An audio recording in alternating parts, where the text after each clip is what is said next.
it's Taylor here.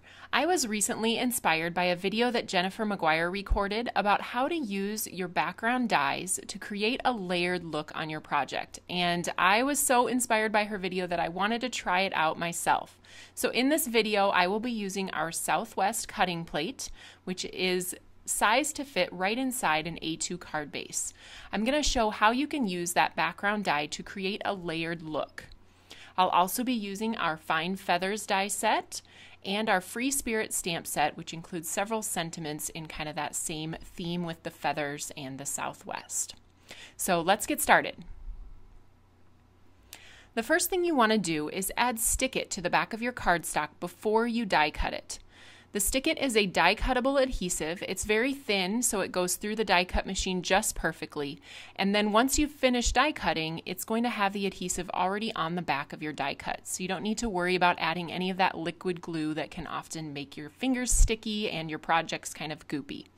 So after die cutting 2 of these from our sugar cube cardstock, you will take a little bit of time to kind of poke those pieces out, but after poking all of those little pieces out, you should end up with 2 of the same die cut with the adhesive already on the back. So the first thing I'm going to do is add ink to that die cut background. I'm using our candy corn, pumpkin, guava, and plum punch, which is a beautiful combo. I'm also using these fun brushes that I've been testing out as we look to bring something similar into the Tailored Expressions collection. So stay tuned for that. I am going to start with the candy corn, and you can just rub that brush across the surface of the ink pad, and then I usually go off on my placemat first just to get those real intense bits of color off before I start going on to my cardstock. So you can continue adding the colors all the way down the card in the order that I said. So candy corn, now this is pumpkin. We're going to go next with guava, and then finish with the plum punch. And you can see what a pretty background that gives us with those 4 different colors of ink.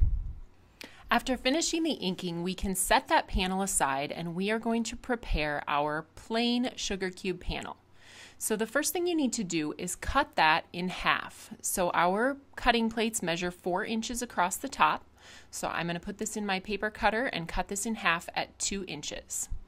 Then what we need to do is cut just a thin strip off of each of the inside pieces of that cutting plate.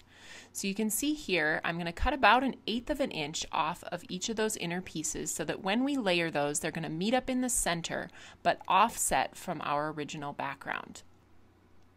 Once each of those pieces has been trimmed, we are ready to adhere them to our inked cutting plate. You can see that when I flip that over, I'm just going to shift it in about 1/8 of an inch on each side, which is going to create that white offset that looks through the colored cutting plate. After removing the backing from the Stick It that we applied, you can go ahead and adhere that background, and you can see how nice and easy that Stick It makes that process. So we're not adding any of the glue that can sometimes cause problems. Again, with the other side, we're going to adhere that the same way by shifting it in about 1/8 of an inch so that they meet up in the middle. And the rest is simply adhering and finishing our card.